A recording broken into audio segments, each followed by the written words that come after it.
Hello, welcome to our credit rating, credit scoring, credit boosting, call it what you like, question and answer session. Thanks to everybody who's emailed in your questions. No further ado, Rose, what have you got for me? Right, we've got some good questions this week. Azim, Dan, Gary and Ryan all want to know, if I've got lots of debts or been bankrupt, what's the quickest way to rebuild my credit score? The most important thing to understand is that the way credit scoring works is trying to predict your future behaviour. Because you've had things that have happened bad in the past, they're predicting you're not going to be good with credit. If they lend you money, you're a bad risk. They might not get the money back, so they don't want to lend you any more money. Now, unfortunately, if you've still got bankruptcy or a substantive default on your file, there's very little you can do about that until it lapses after 6 years. But the most important thing to do is prove to them you're a good risk and you can have started to become a responsible person with credit. And to do that, ridiculous as it sounds, you need to start borrowing more money. The easiest way to do it is to get a credit card, any credit card, high interest credit card. You'll see a list of them in the article, which you should have read before I do all these answers, by the way, moneysavingexpert.com/credit rating. You get a high interest credit card, you spend on it each month, say £30, £40, you pay it off in full every month without fail. In case you didn't get that, that's in full every month without fail, so there's no interest, and that should help to rebuild your credit rating. Spend a little a month, pay it off in full each month, that should help you. John wants to know, is there a rule of thumb to help you know whether you should cancel an unused account? Yeah, if we're talking credit cards and you're not going to use a card and you don't want to use it again, then it tends to be a good idea just to cancel them. The truth is, because when you have a card, it gives you excess credit on your file. When a lender looks at it, you might have £70,000, £80,000 available to borrow on all the different credit cards you've got. So it doesn't want to lend you that in case you decide to borrow it all at once and you can't afford to repay. So cancelling old unused credit cards tends to be a good idea. Plus, it also gives you the advantage that after maybe a year or so, you'll be re-eligible for new customer offers on that card that you used to have and was cancelled. It's not quite the same with old bank accounts, though, because an old bank account is a good indication of stable finances. Kieran and Alison say, according to credit agencies, I've got the best credit rating, yet I can't get credit. Why? That's because the rating that you get from credit reference agencies is hardly worth the paper it's written on. You get your credit reference file, that's great, that contains your solid information.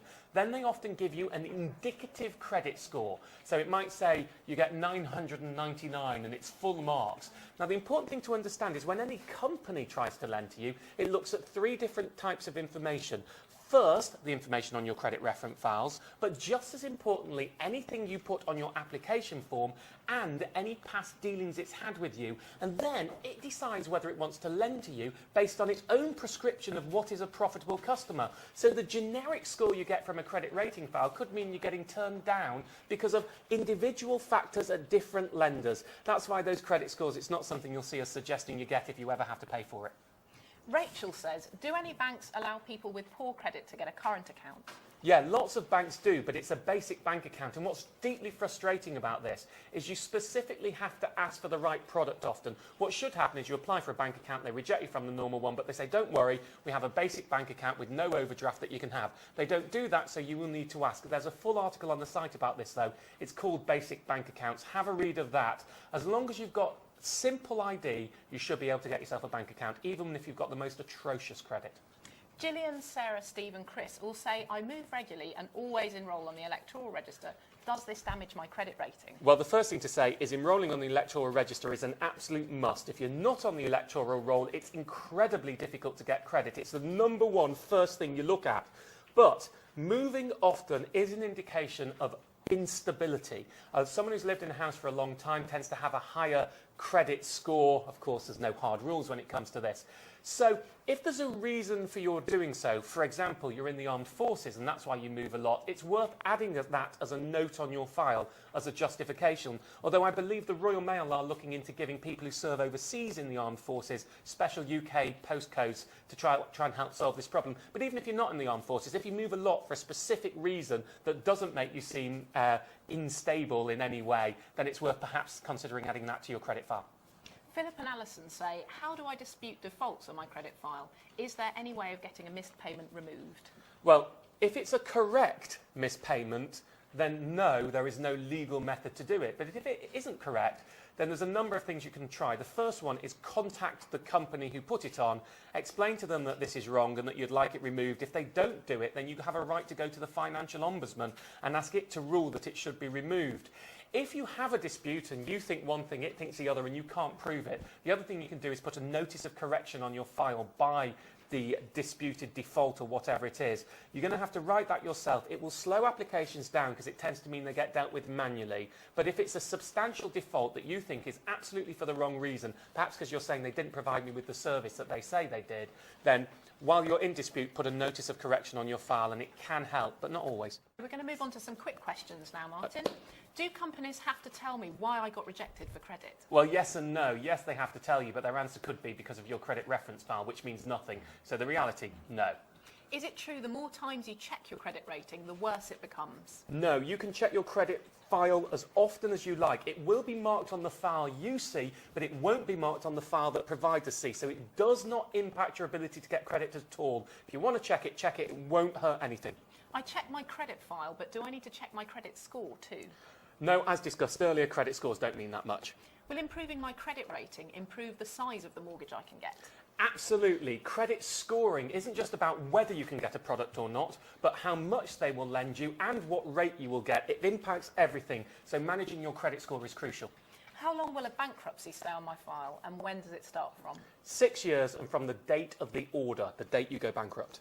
Will tarting my cards affect my credit rating? Yeah, if you're a credit card tart, that means you shift from 0% deal to 0% deal to 0% deal. Every time you apply for new credit, that is a search on your credit file. Lots of searches can have an impact on your ability to gain credit, especially in a short space of time.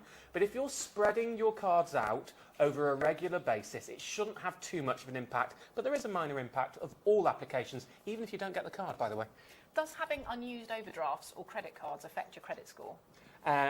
Yes, lots of available credit can diminish your credit score. I think I mentioned that earlier too.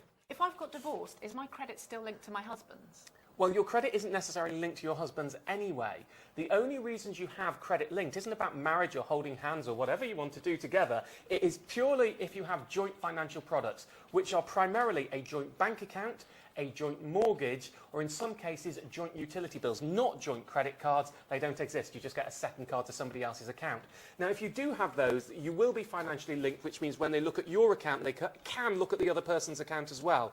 If that does happen, what you have to do when you get separated or divorced, provided your finances are separate, is you write to the credit reference agencies and say, please delink us, we are no longer together. Simple as that. So if you're divorced and you did have linked finances, write to the credit reference agencies, all of them called Credit Experian and Equifax, saying we are no longer financially linked. Please separate our files. Can my address be blacklisted for credit? Well, no, because they don't judge by address, they judge by individual. And there isn't actually anything to do called a blacklist out there. It's simply the fact that if you have a serious default on your file, lots of companies will score you out because you seem to be a bad risk, but there isn't actually a blacklist. That isn't done by address in any way. So it's about you as an individual, not your address. I think that's all we've got time for. Brilliant. Thank you very much to Rose. Thank you very much for the questions. Hope you enjoyed it. Do let us know.